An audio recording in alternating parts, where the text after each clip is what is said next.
yeah. God is good.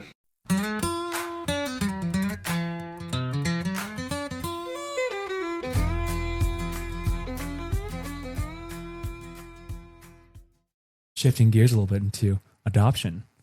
And so apparently at what point in your marriage were you like, hey, you know what, let's go for it, make this a reality? Because I know it's probably was mentioned, you guys are talking, it was mentioned before in your engagement throughout your time and early in marriage. And at what moment were you like, you know what, this is going to be a reality, let's go for it? There's a movie that we watched on our anniversary, second anniversary, Yeah. Instant Family, Mark Wahlberg. And it's about the story. It was, I guess it was kind of, we related to it a lot because in the movie, Mark Wahlberg and his wife, I don't remember the name, they're like remodelers, and they're like remodeling their whole house. And then they decide to adopt a sibling group of 3. It's interesting. And it's a really good movie because after we watched that, we were obviously in tears, and we were like, this is the time. Let's start making the steps to doing it. And there's a lot of steps to going through to like go through the application process for adoption. You have to take classes. You have to usually work with an attorney or an agency. They ask you a lot of questions. They pull all of your I don't want to scare anyone, but it almost feels like you're like going to become an FBI agent or something. It's, interrogation style. They interrogate you. I forgot how many interview sessions we had, and it took about, it's on your own pace as well. So we took a little bit of time in between, but maybe it took us like a year to be like fully in the system. And we worked with consultants.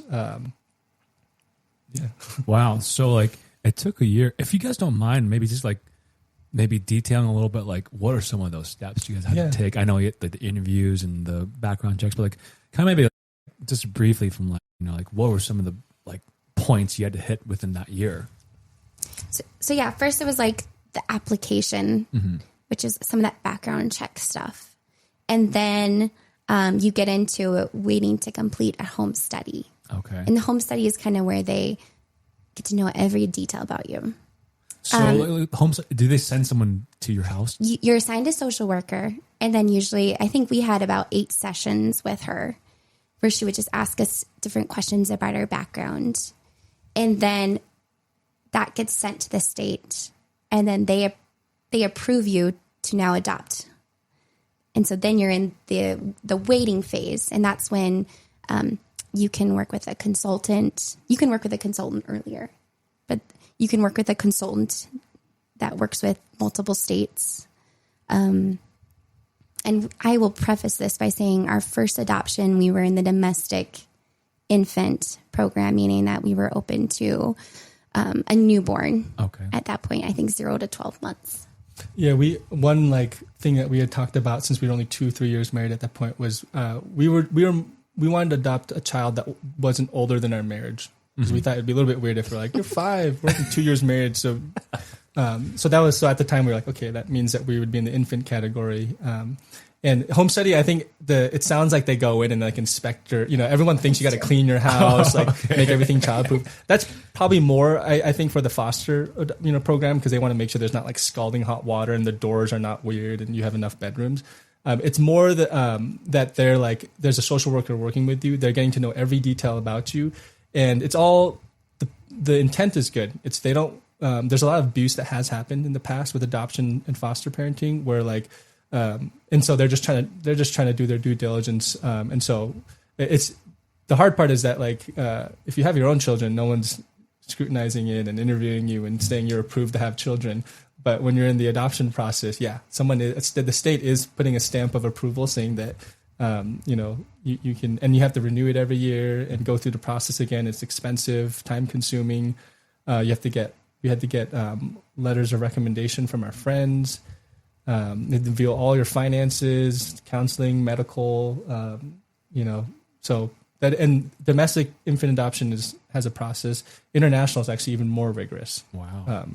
We started meeting more people who had adopted. I think at the time for international adoption in Korea, you had to get a psychiatric evaluation independently. Wow.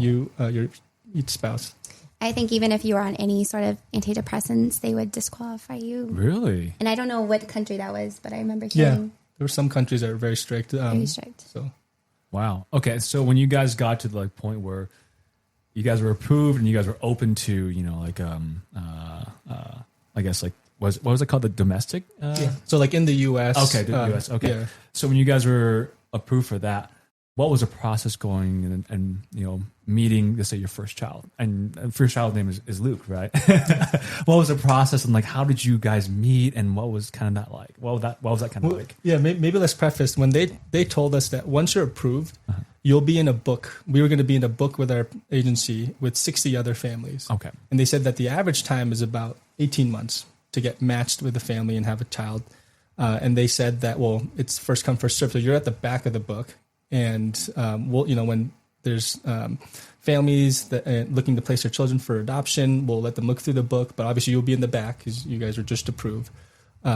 So we kind of went in knowing, okay, this could take years or months. And you have to indicate your level of openness. And so we, you know, Jenna being a medical professional, she was a pediatric nurse, working at a hospital. We were pretty open at the time. We're like, yeah, we can handle some level of medical issues. We'd be open to it at least. And so we were in the book by August, and we started getting like potential matches within a couple months. You know, they'd be like, oh, this birth mom might be interested in your profile. Would you be willing to match with this child? And at that point, you have to actually make a commitment that if matched, you're willing to go all the way. You can't say like, well, we'll depend. They're sort of saying, give us your yes now, and then we'll see if the birth mom agrees. You usually have about 24 hours to say yes or no. Wow, that is quick. And I don't know if the stat is still true, but at the time when I read it, it was like there's like 120 or there's 20 families per that are looking to adopt, and there's per like one child. I think it wasn't it 40? 40, yeah, it's something. It's so at least in the U.S., it's most people are on waiting lists. Most people are waiting because there's no orphanages right in the U.S. And so we were like in the pool of matches several times. We never actually got matched, but that was where we had to kind of we'd look at the brief profile about the baby and the birth mom and say, yep, we'd be willing to. So at this, I'll just tell you the story of our son Luke's. It's probably my favorite story besides meeting Sunoh. He was traveling to Seattle, and he doesn't travel to Seattle much for work. He was in Seattle, and I got this email from our agency, and they said, this is an interesting case. We have a baby that's almost 3 weeks old, and the birth parents want to meet with you. Can you meet tomorrow or the next day? And the baby's in Minnesota. We've been working with consultants all over the U.S., or one consultant with agencies all over the U.S. So Sunoh and I had talked that if we heard about a match, I was going to call him. So I think you're in this like pretty big meeting, and I give him a phone call. He's like, what? And I'm like breathless, you know, kind of crying. I'm like, you'll never believe this. You know, there's this family that wants to meet with us, but they want to meet, I think it was like tomorrow or the next day. So we're going through it, and we're just super excited. And you're like, okay, I'm going to get a red-eye flight back. You're going to pick up a bassinet from your boss in Seattle and mail it up.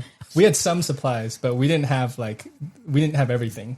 So yeah, my boss had a bassinet that I was going to pick up with an Uber on the way back to the airport.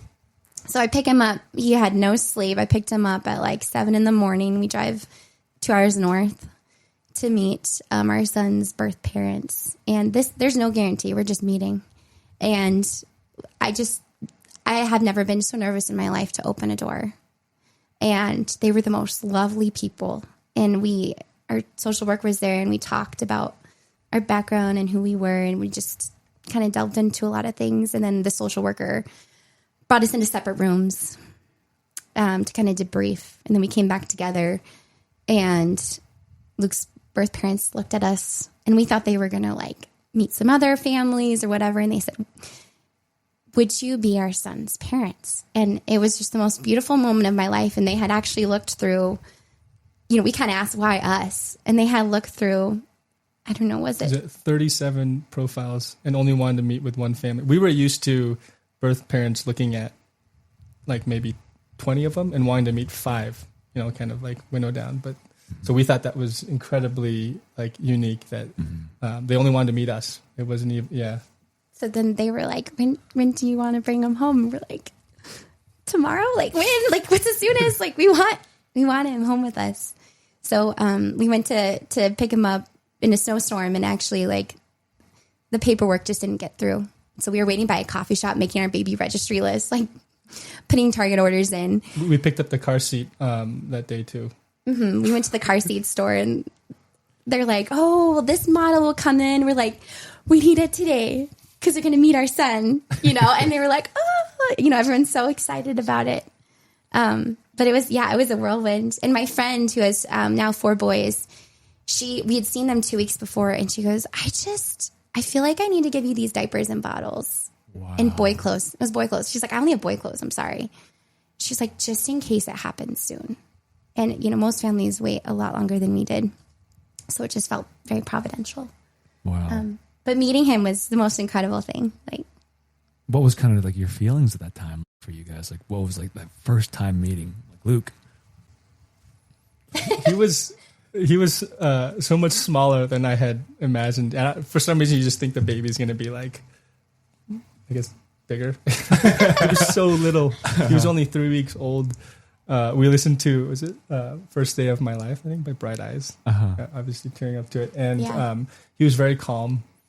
And the foster mom who was watching him at the time was like, oh, he's just tricking you guys. He's usually not this calm. Yeah. He's just perfect. He's absolutely perfect. He's been such a blessing. It was trial by fire. I remember just like trying to read through the baby books rapidly because we were trying to figure out feeding schedules and everything. And I think he had his own little grief period actually in the first couple of weeks when we had him. What did that look like? So I thought he had colic. I was like, he's got to have colic. Like Sunoh went back to work 2 days later, and he had been calm all weekend. And Monday, he just cried for hours and hours. I was trying everything. Like I was like, I'm a pediatric nurse. Like I should know how to do this. And it basically came down to, I think, what he'd been through just with his, couple weeks of trying to figure out his new family. I think it was part of that. And it was also feeding schedules. And it was also, we were so in love with him that we kept him up too much. We did not let this guy sleep because I was just like, oh, you're so beautiful. So I think we got his sleep schedule nailed down. I was just calling my friends every day, asking for on-the-fly advice. And a couple things changed, but now he was, honestly, what we hear, he was a very easy baby. That's awesome. And so I guess besides that adjustment period, after that, it was kind of just like a hand in a glove, right? Was it kind of like just like after that, it felt really normal? It felt normal afterwards, after that, like initial, like kind of, no? What was it kind of like? I mean, I would say we've talked about this, but I think we felt like we were babysitting him. We were like so in awe of this child and loved him, but it still felt surreal. Like we didn't feel like his parents. We kept thinking like we were watching him, and then someone's going to come over and be like, all right, thanks for watching him. Yeah, so I think that was like a process for us. And then of course when he's saying like your name and everything, I just like would forget that I didn't birth him. In that, I think when I see friends and I'm like, oh yeah, I don't have a birth story, but he just feels so much a part of it. And I guess we don't have this to compare with, but we've heard that there wasn't, compared to our friends with, birth babies, that there wasn't like a transition period. Like, we were just, we weren't like, you were just in like normal physical health. And then the baby came home. And so suddenly now we're like waking up through the night and we're like, oh my gosh, like this is so hard. And I think some of our friends said that like, there's like a transition where they're like prepping for it when they're pregnant and getting things ready. And ours was kind of really abrupt. And we did have I think we had 2 days where we were telling people. So we kind of had that like announcement period where like people were crying and so happy for us, but it was 2 days. It wasn't like months and months. So maybe that was, we were playing catch up on kind of adjusting to it. But And I would say nesting was, I had this moment where Luke was only like, 4 weeks old, and I was frustrated because my office was where his baby room was. And it was just, things were kind of everywhere. And I was like, I never got to nest. Like, I just remember having my mom come over crying, like, please, I just want to put his clothes in the closet. Like, these little things that I think part of maybe my womanhood and maternity that felt quick for me. And I just remember, like, I have to put some pictures on the wall. Like, there was just these things that I think Sunoh was like, it's okay. And I was like, it's not okay. We have to nest right now. There's just some things that like men will never understand, and that's just like I've come to terms with it. Like my wife's the same way. Like we're making this home cute and cozy, and like make it like a home.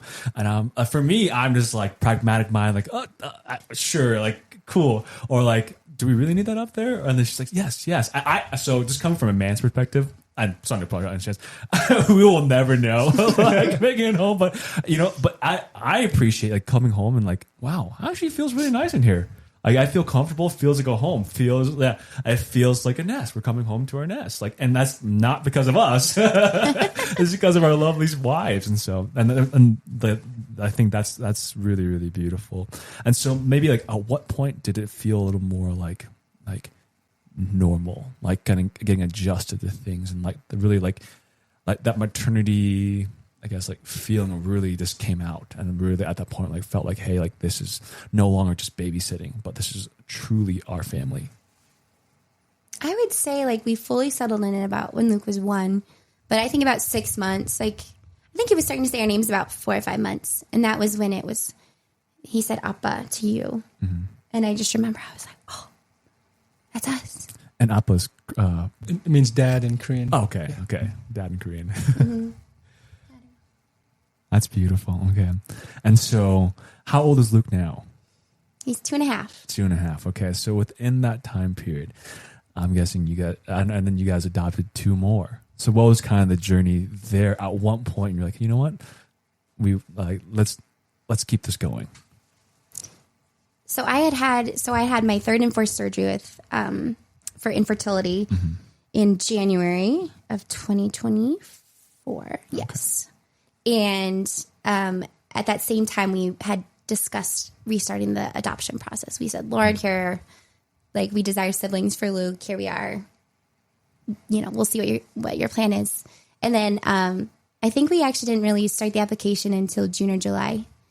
And then you can take over. Well, yeah, and there was another interesting, like how God, his role in all of this. But I remember it was the first surgery in January. We're in Omaha, and I have a friend who calls, and we're just talking about, we're catching up, and he knows our adoption story, and he knows why we're in Omaha for the fertility procedure. And so I talked to him in January, and fast forward, I guess 6-7 months, I'm on another work trip. Once again, I go on these like once or twice a year, and this friend gives me a call, and he says, "Hey, are you guys still like, are you guys still looking to adopt more children? Are you in the process?" And we're like, "Yeah, we're open, and we're kind of in the early stage of this application again." And he says, "Well, I have a friend who has 2 children, her grandchildren actually, that she's looking to place with a family." And he says, "Would you be open to it?" And I said, "Yeah, like we'd love to learn more. Like send me the details." And he sends me a photo, and I sent it to Jenna, and that was kind of done after that. But yeah, and that happened to be when I got the call. I was at work. It wasn't as urgent, like fly home, but it was actually it was the day after Jenna's grandpa had just passed in Oregon. And which actually happened to be the birthday. That was actually Isaac, our second oldest. His birthday was the day that her grandpa passed. But yeah, that's sort of how it kicked off this next process, where this one was a little bit different than the first adoption situation. That one we went through an agency. Maybe it took a little bit longer to get kind of approved, because in this case there was already a family that had reached out to us. You would call that like a direct private adoption. We were just working directly with the family and a lawyer in that case. And so, we went back prayed about it. Kind of, you know, we went to the Adoration Chapel, sat with Jesus, kind of had that on our heart. And, you know, I remember at that time, when I was praying, I felt inadequate. I felt like 2 children, you know, and, backstory. The children's name, Ellie and Isaac. The oldest girl was 4 at the time. And the boy, Isaac, he was 2.5. So he was only 4 months older than Luke. Wow. So they would almost be kind of like, I guess, twins, right, in that sense. And we didn't know what was after 2, like how to parent, what comes next. Like we were just like jumping from 2 to 4. Yeah, it was definitely. So there was aspects of it that were pretty intimidating and kind of in classic God style. It was, you know, he was going to make all things new, not what we had planned, not what we were thinking was around the corner. And so when we went to Adoration Chapel, we were praying with a lot of that kind of uncertainty and God, where are you leading us? Should we say yes to this? And I felt my discernment then was, I said, I can't do it. This is too much. And I felt Jesus kind of strongly say, give more of yourself. Cause I said, I don't have anything left to give. And he said, give more. I said, okay. And it was kind of like the loaves and fishes, you know, I was like, I've got 2 fishes and loaves, you know, or 2 fishes, 5 loaves, I think. Yeah. And he was like, give more, kind of what Jesus said, just pass it out. And then the second part that I felt in prayer was, you know, this is going to be more of a burden on Jenna. I mean, she's at home. She's going to be, you know, doing more of the raising of the children because I'm working. And I said, I don't want to put this on her. Like, can she handle it? And he put in my heart really strongly. He said, this is her heart's desire. Don't worry about it. He says, and so then I had a lot of peace about it. And, you know, I kept it to myself. And then Jenna separately was, you know, and so we talked about it afterwards, but that was sort of the discernment. So I felt a little bit of peace. I said, okay, well then I'm going to go off of that and see what Jenna heard. And I'm a person who overthinks, gets more anxious about things. I felt complete peace when I heard about these children. Wow. And it was such a gift from God. I don't always feel that peace now. Sometimes I'm like, whoa, this is kind of a lot. But God gave me that gift when I heard about them. And I just knew it was a gift. And I was so convicted. I was like, this is it.